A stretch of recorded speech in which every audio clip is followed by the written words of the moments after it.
Un saludo muy cordial, mis queridos jóvenes. Es un placer estar aquí con ustedes en esta ocasión histórica, el primer GYC de Guatemala. Quiero agradecerles el honor que me han concedido de estar aquí para la primera y ojalá que no sea la última reunión de GYC en Guatemala. Un poco más adelante, este año que viene, en la primavera, voy a tener el privilegio de predicar en la primera sesión de GYC en Costa Rica. Así que parece que la fiebre, en el sentido bueno de la palabra, se está regando. Gloria a Dios, un ejército de jóvenes interesados en avanzar y terminar la obra del Señor. Antes de entrar en nuestro estudio de esta tarde ya, quiero hacer un anuncio.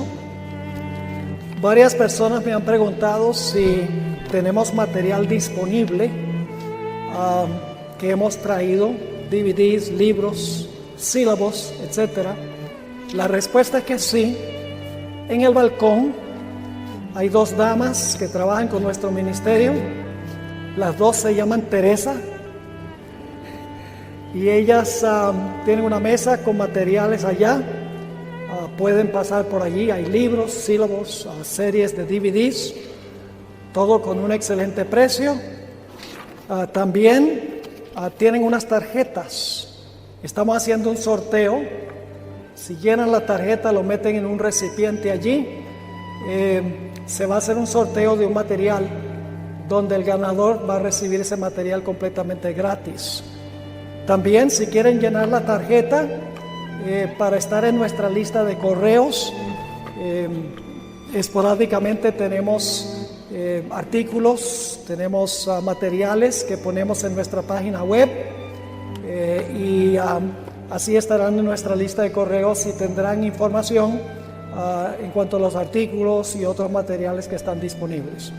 Así que nuevamente en el balcón, no sé si pueden las Teresas acercarse. Ellos no los pueden ver, acérquense aquí. ¿Están en la orilla ahí? Miren, allá arriba están saludándolos a todos.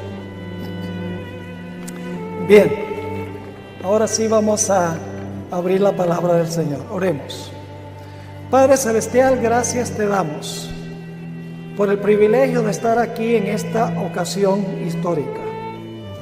Gracias porque tantos jóvenes han respondido a tu llamado para venir a este lugar con el fin de estudiar, cantar alabanzas a tu nombre, con el fin de acercarse a ti en oración y de disfrutar de la amistad cristiana.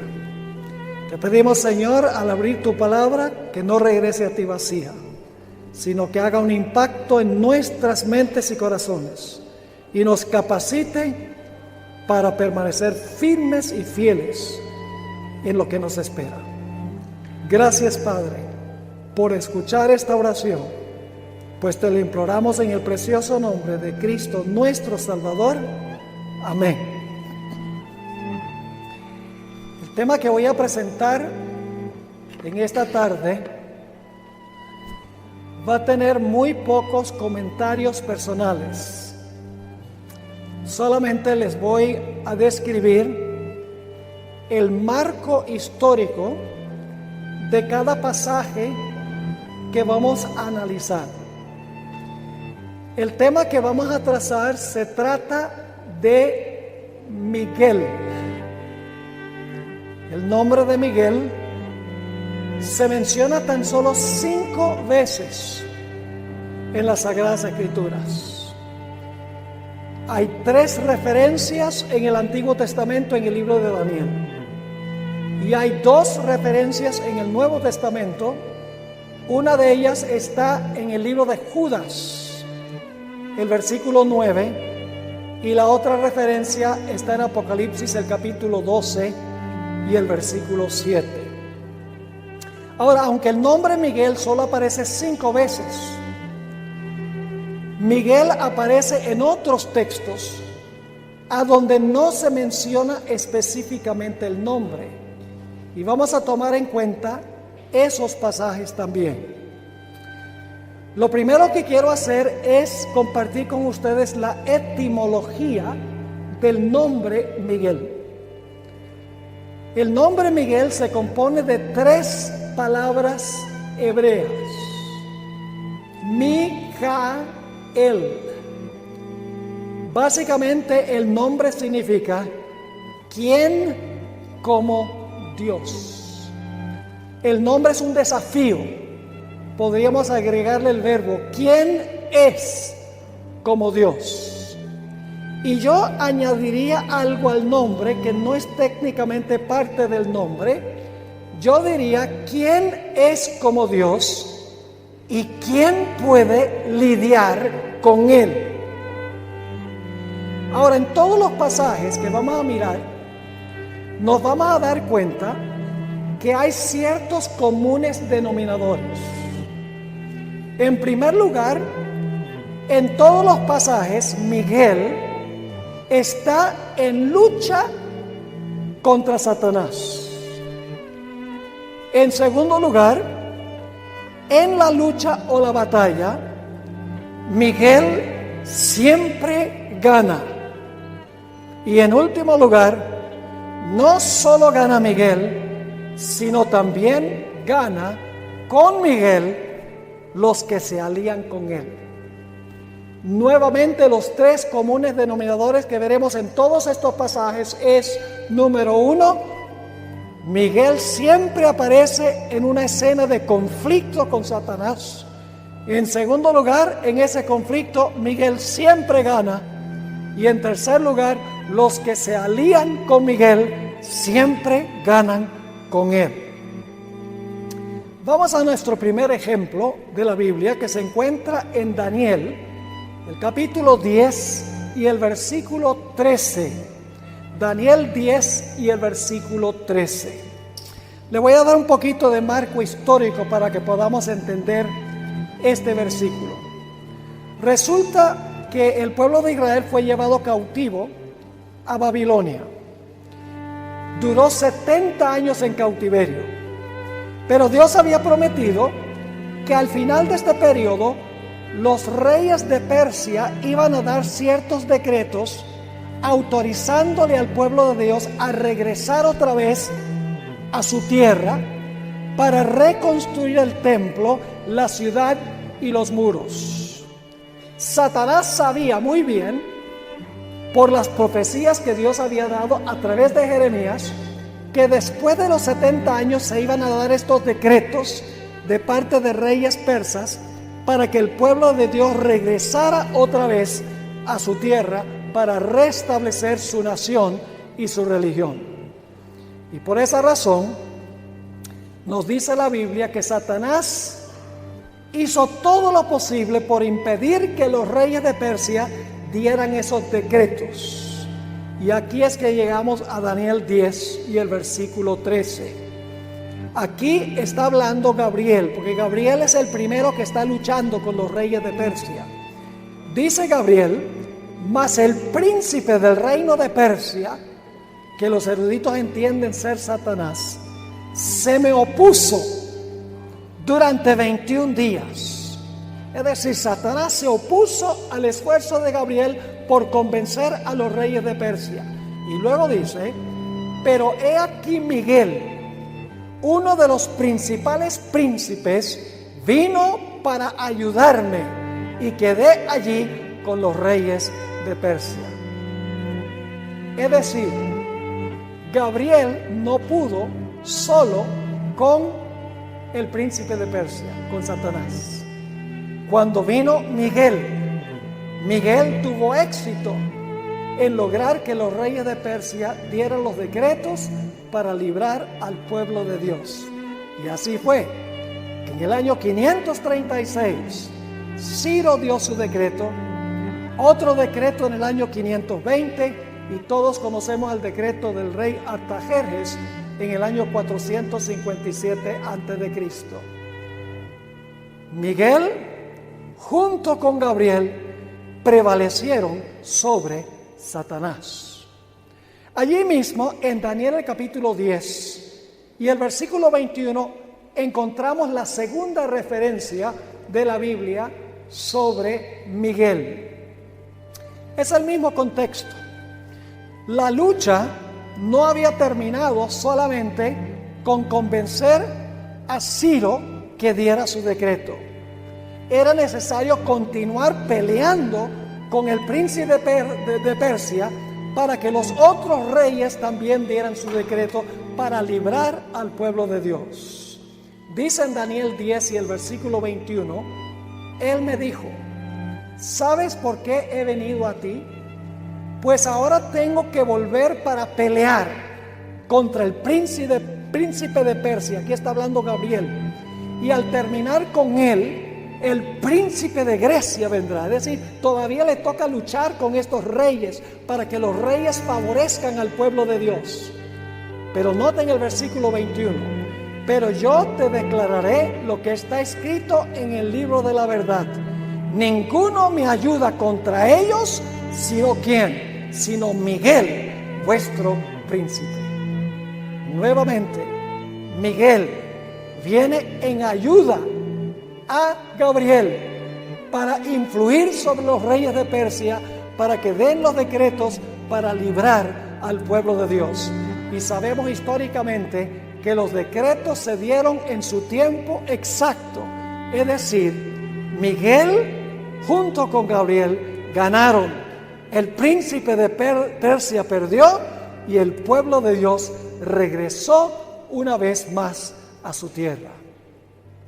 En el Nuevo Testamento encontramos el nombre Miguel en el libro de Judas. Aquí se agrega un detalle muy interesante en el conflicto de Miguel con Satanás. Se trata aquí de cuando vino Miguel para resucitar a Moisés después de la muerte de Moisés. Dice allí en Judas 9, pero cuando el arcángel Miguel contendía con el diablo, nuevamente la idea de conflicto entre Cristo, entre Miguel y Satanás, disputando con él por el cuerpo de Moisés, no se atrevió a proferir juicio de maldición contra él, sino que dijo: el Señor te reprenda. Nuevamente encontramos una escena de conflicto. El Espíritu de Profecía describe lo que ocurrió. Miguel descendió del cielo para resucitar a Moisés. Satanás estaba presente allí y dijo: ¿cómo te vas a llevar a Moisés si Moisés pecó? Tiene que quedar en el sepulcro porque la paga del pecado es muerte. Pero Miguel le dijo: es verdad que Moisés pecó, pero Moisés se arrepintió, confesó su pecado y confió en mi sacrificio venidero. Y Satanás le dijo a Miguel: pero tú no has muerto todavía, ¿cómo te lo vas a llevar? Jesús dice: no he muerto, pero la promesa está hecha y es garantía de que yo voy a morir por los pecados de Moisés, y por eso me lo voy a llevar. Y así fue que Miguel resucitó a Moisés y se lo llevó al cielo. Nuevamente una escena de conflicto, a donde gana Miguel, y junto con la victoria de Miguel gana también Moisés. Es decir, Miguel es el arcángel de la resurrección, tiene poder para resucitar. El siguiente pasaje que menciona a Miguel es Apocalipsis 12 y el versículo 7 al 10. Apocalipsis 12, 7 al 10. Y necesito hacerles una explicación, y es que este pasaje parece estar hablando del conflicto original entre Cristo y Satanás en el cielo. Pero mirándolo más cuidadosamente, está describiendo el conflicto entre Cristo y Satanás cuando Cristo murió en la cruz del Calvario. La victoria de Cristo sobre Satanás en la cruz del Calvario. Ustedes recuerdan que en Juan el capítulo 12, Jesús dijo: ahora es el juicio de este mundo.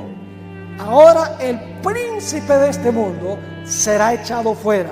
Sabemos que iba a ser echado fuera como representante de este mundo, porque le había robado la posición a Adán. Y Jesús está diciendo el príncipe de este mundo que le robó la posición a Adán, ahora cuando yo muera va a ser echado como representante de este mundo. A esa ocasión se refiere Apocalipsis 12, 7 al 10. Lee de la siguiente manera: después hubo una gran batalla en el cielo. Noten otra vez la idea de conflicto. Miguel y sus ángeles luchaban contra el dragón, y luchaban el dragón y sus ángeles, pero no prevalecieron, es decir, el dragón y sus ángeles, ni se halló ya lugar para ellos en el cielo. Y fue lanzado fuera el gran dragón, la serpiente antigua que se llama Diablo y Satanás, el cual engaña al mundo entero. Fue arrojado a la tierra y sus ángeles fueron arrojados con él. ¿Quién ganó? Miguel. ¿Quién ganó en Daniel capítulo 10? Miguel. Aquí dice que Miguel ganó en la cruz. Y luego se oye un himno que se canta en el cielo en este momento, y por eso yo creo que esto se refiere a la victoria de Cristo en la cruz. Dice: entonces oí una gran voz en el cielo que decía: ahora ha venido la salvación, el poder y el reino de nuestro Dios y la autoridad de su Cristo, porque ha sido lanzado fuera el acusador de nuestros hermanos, el cual los acusaba delante de nuestro Dios día y noche. Cuando Satanás originalmente cayó del cielo, no había hermanos que acusar. Por eso pensamos que eso se refiere a la victoria de Cristo en la cruz. Luego dice en el versículo 11: y ellos, es decir, los hermanos, le han vencido. Fíjense que también el pueblo vence. Ellos le han vencido por medio de la sangre del Cordero. Ahí está la referencia al sacrificio de Cristo y de la palabra del testimonio de ellos, y menospreciaron sus vidas hasta la muerte. Nuevamente los comunes denominadores: un ambiente de batalla, de lucha y de pelea entre Satanás y Miguel. Miguel gana en el conflicto, y junto con Miguel ganan los que son fieles a él. La siguiente referencia no menciona el nombre específico de Miguel. He guardado Daniel 12:1 para el mero final de nuestro estudio por una razón muy especial. La siguiente referencia no menciona el nombre de Miguel, pero nuevamente es una escena de conflicto. Josué, el capítulo 5 y el versículo 13 al 15. Josué 5, 13 al 15. El marco histórico es que el pueblo de Israel está a punto de conquistar la ciudad de Jericó, liderado por este personaje del cual vamos a leer. Dice en Josué 5 y el versículo 13: estando Josué cerca de Jericó, alzó sus ojos y vio un varón que estaba delante de él, el cual tenía una espada desenvainada en su mano, un guerrero. Y Josué, yendo hacia él, le dijo: ¿eres de los nuestros o de nuestros enemigos? Él respondió: no, mas como príncipe del ejército de Jehová he venido ahora. Es decir, el personaje es el príncipe del ejército de Jehová, el líder, el jefe de las tropas de Jehová. Es el mismo Miguel y sus ángeles, según la Biblia. Ahora, ¿quién era este personaje? Un guerrero, el príncipe del ejército de Jehová, pero era un ser divino, porque sigue diciendo en el versículo 14: él respondió: no, mas como príncipe del ejército de Jehová he venido ahora. Entonces Josué, postrándose sobre su rostro en tierra, ¿qué hizo? Le adoró. Esto no puede ser un mero ser humano, hubiera sido idolatría. Y ahora dice: y le dijo: ¿qué dice mi señor a su siervo? Y el príncipe del ejército de Jehová respondió a Josué: quita el calzado de tus pies, porque el lugar donde estás es santo. ¿Quién era ese guerrero con la espada desenvainada? No era ni más ni menos que Miguel, el príncipe de los ejércitos de Jehová, que había venido para dirigir a Israel en la batalla contra Jericó, para librar al pueblo de Dios. Nuevamente Satanás fue derrotado, Miguel ganó y también su pueblo ganó con él. El siguiente pasaje que tenemos se encuentra en Daniel 8. No se menciona el nombre nuevamente de Miguel aquí, pero sí se menciona un nombre específico. El príncipe del ejército de Jehová se menciona en Daniel 8. Solo se menciona este nombre 2 veces en la Biblia. En Josué 5, donde leímos, y en Daniel 8, a donde vamos a leer ahora. Daniel 8, versículo 10, está hablando aquí del cuerno pequeño, que representa el papado, que ataca al pueblo de Dios y persigue al pueblo de Dios. Dice, y se engrandeció hasta el ejército del cielo, y parte del ejército y de las estrellas echó por tierra y las pisoteó. Aún se engrandeció contra el príncipe de los ejércitos. Fíjense, el cuerno pequeño se levanta aún contra el príncipe de los ejércitos, que es el mismo personaje que Josué encontró en las afueras de Jericó. Y dice, y por él, es decir, por el cuerno, fue quitado el continuo. La palabra sacrificio no debe estar allí. Está hablando de la ministración continua de Cristo en el lugar santo. Dice, y el lugar de su santuario fue echado por tierra. Y luego el versículo 25 dice, ¿quién gana en este conflicto? Entre el príncipe de los ejércitos de Jehová y el cuerno pequeño. Dice en el versículo 25, hablando del cuerno, con su sagacidad hará prosperar el engaño en su mano, y en su corazón se engrandecerá, y sin aviso destruirá a muchos, y se levantará contra el príncipe de los príncipes, pero será quebrantado, aunque no por mano humana. ¿Quién iba a ganar? El príncipe de los ejércitos de Jehová gana. El cuerno pequeño, emisario de Satanás, pierde. El siguiente pasaje que quiero que notemos se encuentra en Éxodo, el capítulo 3 y el versículo 2 al 6. El marco histórico es que Dios va a librar a su pueblo de servidumbre en Egipto. Y Moisés está en el desierto, llega a donde hay una zarza ardiente que no se consume, y quiero que noten el tópico de conversación empezando en Éxodo 3 y el versículo 2. Y se le apareció el ángel de Jehová, otro nombre para Miguel, para el príncipe de los ejércitos. Todos estos nombres se aplican al mismo personaje. Dice, se le apareció el ángel de Jehová en una llama de fuego en medio de una zarza. Fíjense, el que está en medio de una zarza, manifestado en el fuego, es el ángel de Jehová. Es importante recordar eso. Y luego dice, y él miró y vio que la zarza ardía en fuego y la zarza no se consumía. Entonces Moisés dijo, iré yo ahora y veré esta grande visión. ¿Por qué causa la zarza no se quema? Y ahora fíjense qué interesante este detalle. Y viendo Jehová que él iba a ver, ¿quién estaba ahí en la zarza? El ángel de Jehová. Pero ahora dice, viendo Jehová que él iba a ver, lo llamó Dios de en medio de la zarza. Es decir, ¿el ángel de Jehová es Dios, sí o no? Claramente. Dice, lo llamó Dios de en medio de la zarza y dijo, Moisés, Moisés. Y él respondió, heme aquí. Y dijo, no te acerques, quita tu calzado de tus pies, porque el lugar en que tú estás, tierra santa es.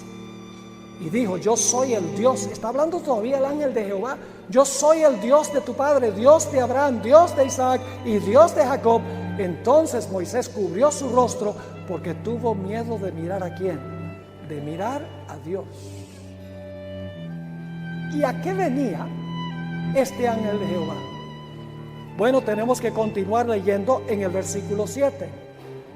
Luego dijo Jehová, bien he visto la aflicción de mi pueblo que está en Egipto, y he oído su clamor a causa de sus exactores, pues he conocido sus angustias, y he descendido ¿para qué? Esa palabrita es clave, no la olviden. He descendido para librarlos de mano de los egipcios y sacarlos de aquella tierra a una tierra buena y ancha, a tierra que fluye leche y miel, a los lugares del cananeo, del eteo, del amorreo, del fereceo, del heveo y del jebuseo.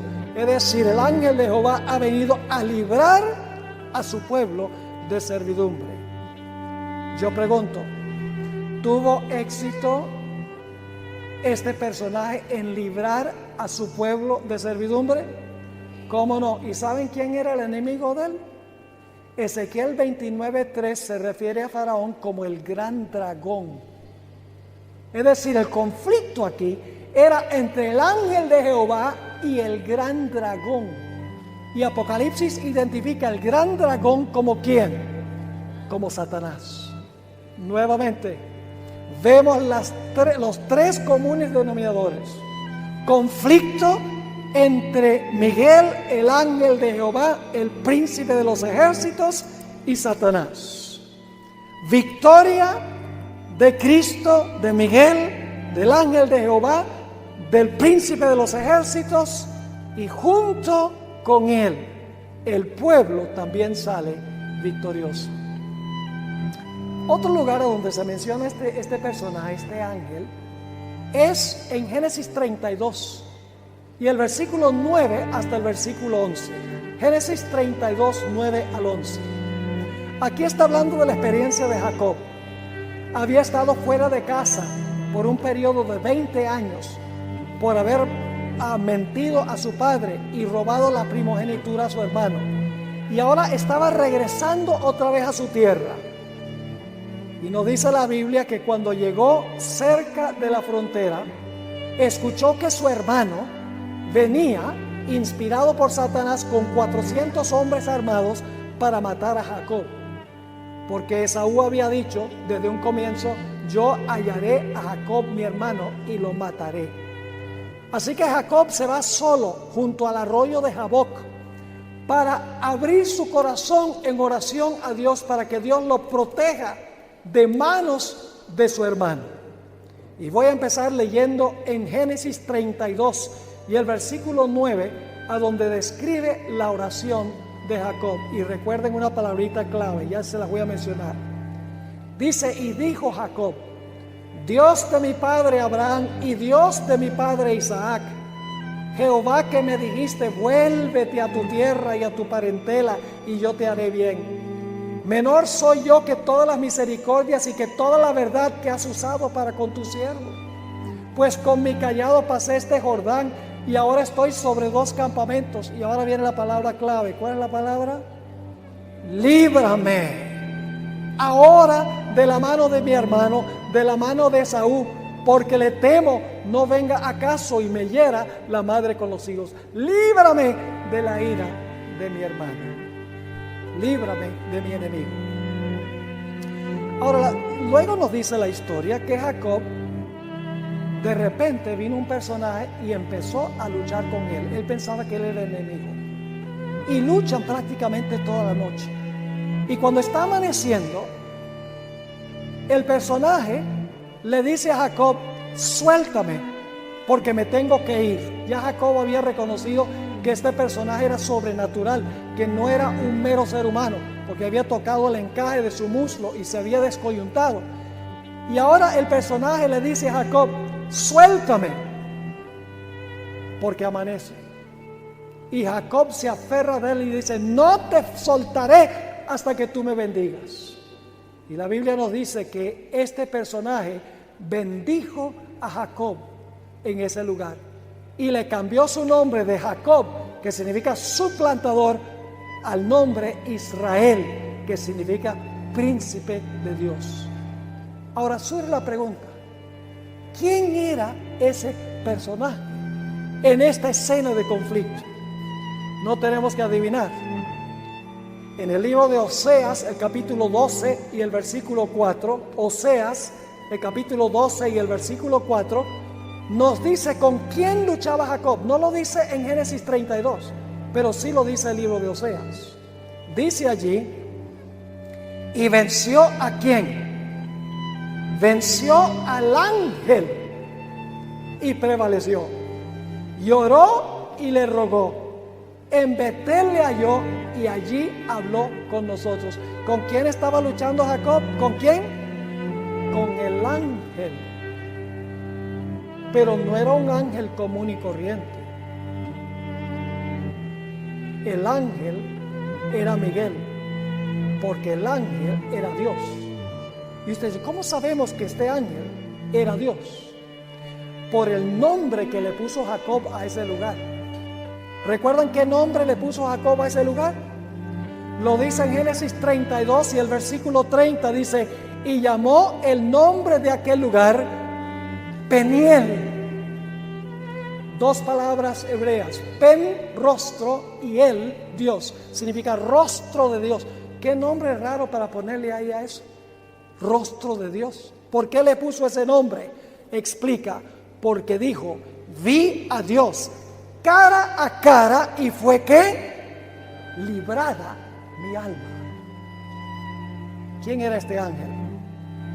El mismo Miguel, el príncipe de los ejércitos de Jehová, el ángel de Jehová.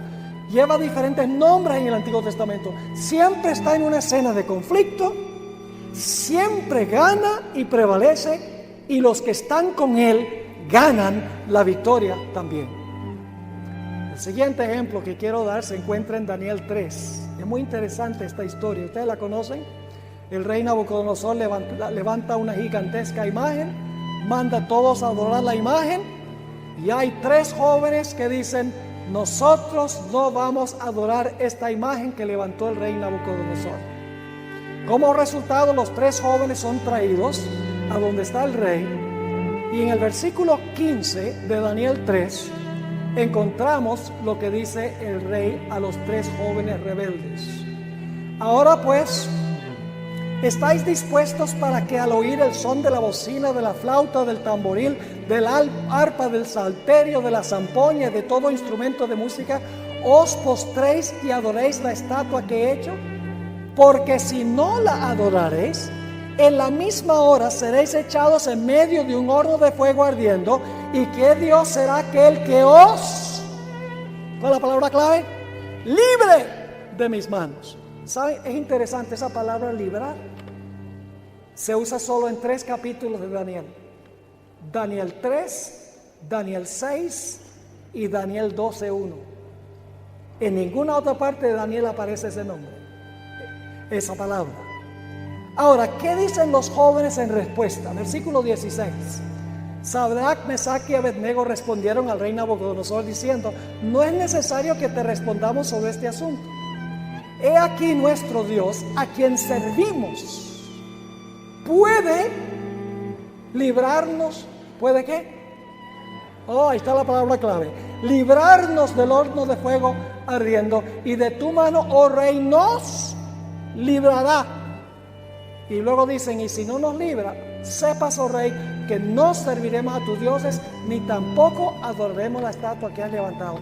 Están diciendo, preferimos morir que ser infieles. Ahora ustedes conocen cómo termina la historia. Viene al horno de fuego el mismo Cristo Jesús. Vamos a leer el versículo 25. Nabucodonosor mira dentro del horno y dice, él me dijo, he aquí yo veo 4 varones sueltos que se pasean en medio del fuego sin sufrir ningún daño, y el aspecto del cuarto es semejante a ¿quién? Muchas versiones dicen al hijo de los dioses, pero en realidad Nabucodonosor estaba diciendo que el cuarto se parecía al hijo de Dios. Y algunos dicen, bueno, ¿y cómo sabía Nabucodonosor la apariencia del hijo de Dios? La hermana White dice que fue porque los jóvenes le habían explicado al rey la apariencia de Miguel, del arcángel Miguel o del ángel de Jehová. Él sabía que estaba viendo al hijo de Dios. Y ahora escuchen, hay un detalle muy interesante. En el versículo 25 dice que el que estaba en el horno, que libró a los jóvenes, era el hijo de Dios. Pero vamos a leer el versículo 28. Dice en el versículo 28, entonces Nabucodonosor dijo, bendito sea el Dios de ellos, de Sadrach, Mesach y Abednego, que envió su ángel. ¿Quién era el hijo de Dios? el ángel de Jehová. Miguel, el mismo del capítulo 12, dice, envió su ángel, ¿y cuál es la palabra? ¿Y qué? Ahí está la palabra clave, libró a sus siervos que confiaron en él y que no cumplieron el edicto del rey y entregaron sus cuerpos antes que servir y adorar a otro Dios que su Dios. Nuevamente una escena de conflicto. Miguel tiene que luchar por su pueblo y prevalece, y los que se aliaron con él prevalecen juntamente con él.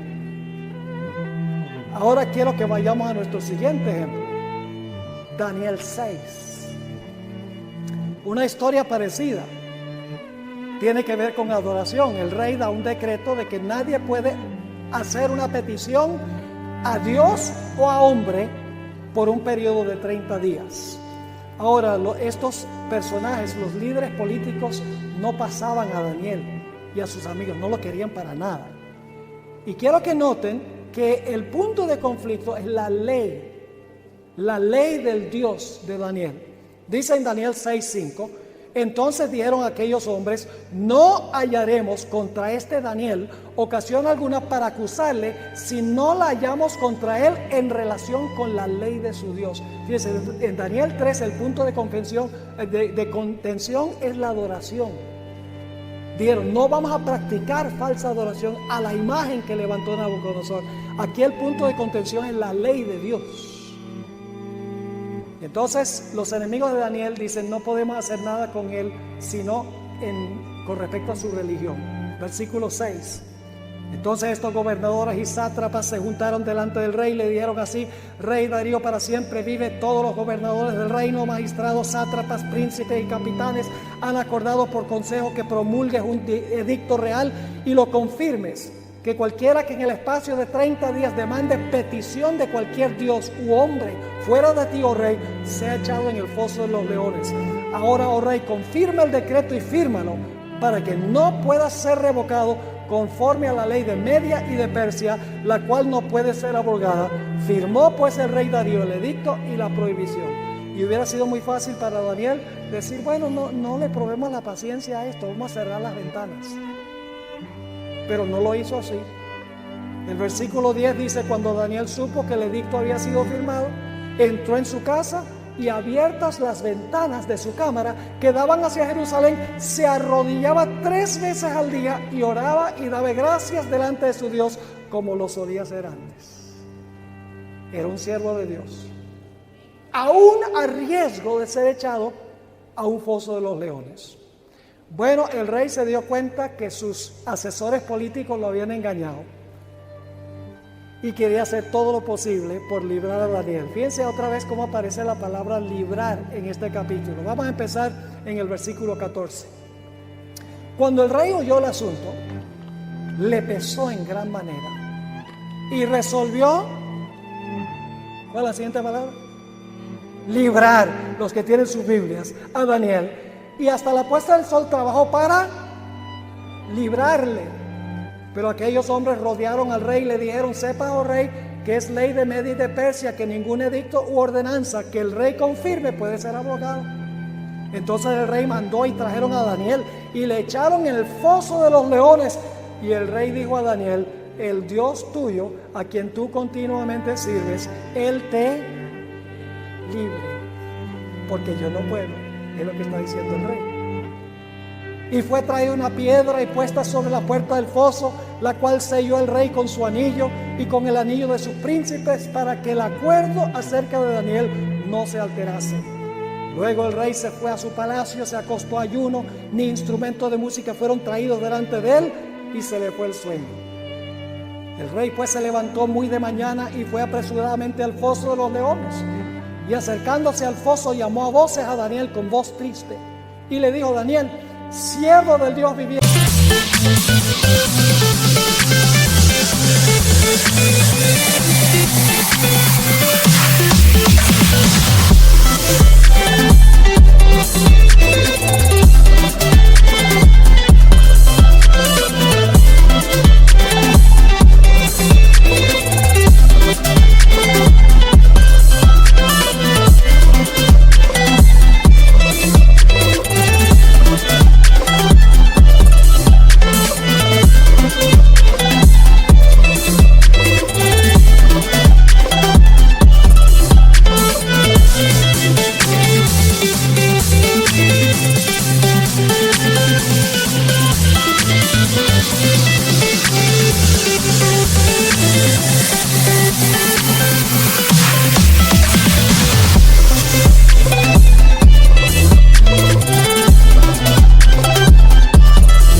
quien tú continuamente sirves, te ha podido librar de los leones? Entonces Daniel respondió al rey: oh rey, vive para siempre. Mi Dios envió su...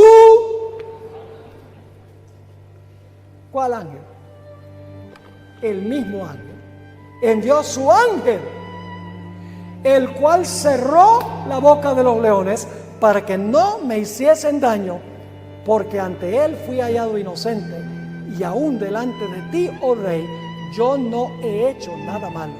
Entonces se alegró el rey en gran manera a causa de él, y mandó a sacar a Daniel del foso, y fue Daniel sacado del foso, y ninguna lesión se halló en él, porque había confiado en su Dios. Conflicto. Vence el ángel, y junto con el ángel vencen los fieles de Dios. Ahora necesitamos trasladarnos al tiempo del fin. He dejado el último ejemplo, la última referencia explícita a Miguel de último, que es Daniel 12:1. Pero antes de eso, vamos a ir a Apocalipsis 13, el versículo 3 y 4. Apocalipsis 13, 3 y 4. Ahí se menciona la bestia. Ustedes saben qué representa la bestia, ¿verdad? Representa el papado. El papado persiguió por 1260 años a los fieles de Dios. Pero aquí vamos a encontrar que su herida mortal va a ser ¿qué? Sanada, y luego se va a portar en el futuro como se portó en el pasado. ¿Recuerda lo que significa el nombre Miguel? Significa ¿quién qué? ¿Quién es como Dios? Y yo le añadí ¿quién puede lidiar con él? Ahora fíjense lo que dice el usurpador. Apocalipsis 13, 3 y 4. Y vi una de sus cabezas como herida de muerte, pero su herida mortal fue sanada, y se maravilló toda la tierra en pos de la bestia. Es decir, casi todo el mundo va a seguir en pos de este sistema. Y ahora escuchen. Y adoraron al dragón, que había dado autoridad a la bestia, y adoraron a la bestia diciendo, ahora fíjense la pregunta, ¿quién es como la bestia? ¿Ven el contraste? El nombre Miguel significa ¿quién es como qué? Como Dios. ¿Quién es como la bestia? ¿Y quién podrá qué? Luchar contra ella. Y claro, la pregunta surge: ¿quién va a poder luchar contra la bestia y ganarle a la bestia? Y la respuesta se encuentra en Daniel 12 y el versículo 1. En el contexto anterior, Daniel 11:44 dice que el rey del norte, que es lo mismo que la bestia, el cuerno pequeño, el hombre de pecado, el anticristo, es decir, todos estos nombres se aplican al mismo sistema, al sistema papal. Dice en Daniel 11:44 que sale el rey del norte con el fin de aniquilar y exterminar al pueblo de Dios. Y cuando está a punto de hacerlo, dice en Daniel 12:1, en aquel tiempo se levantará ¿quién? Se levantará Miguel. ¿Para qué se va a levantar? Oh, va a luchar contra el rey del norte. El gran príncipe que está de parte de los hijos de tu pueblo, es decir, el que está a favor del pueblo de Dios. Y será tiempo de angustia, cual nunca fue desde que hubo gente hasta entonces, pero en aquel tiempo será libertado tu pueblo, todos los que se hallan escritos en el libro. ¿Quién va a ganar cuando el rey del norte, este poder final, lidie contra el pueblo de Dios? Dice la Biblia nuevamente que va a ganar Miguel. ¿Y quiénes van a ganar con Miguel? El pueblo de Miguel va a ganar con él. Pero hay un detalle más. Ustedes recuerdan que en Judas 9, Miguel es el ángel de la resurrección.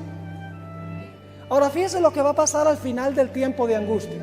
Ya leímos que Miguel se va a levantar para proteger a su pueblo que está vivo en el tiempo de angustia, que está siendo perseguido por este sistema. Pero ahora, al libertar a los que están vivos, que son perseguidos por este sistema, se dice otra cosa. En el versículo 2, el siguiente versículo dice: y muchos de los que ¿qué?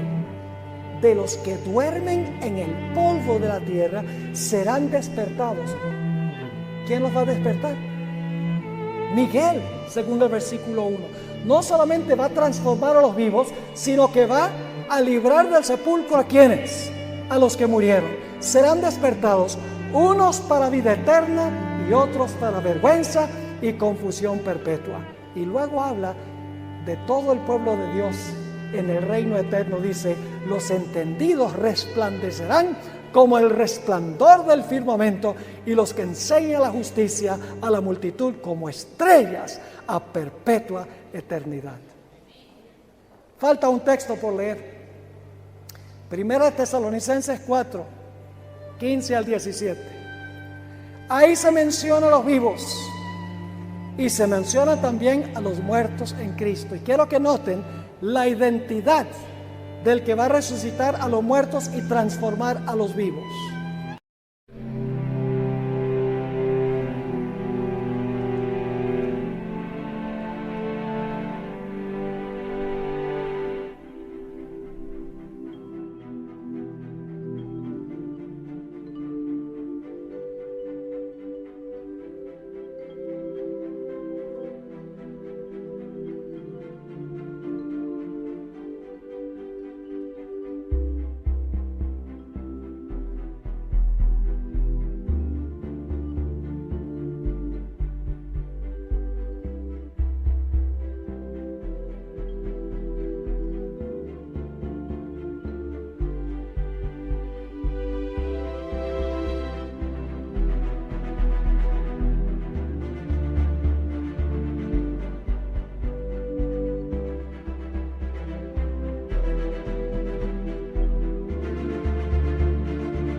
Ustedes conocen este pasaje, se lee casi en todo funeral adventista al cual yo he asistido.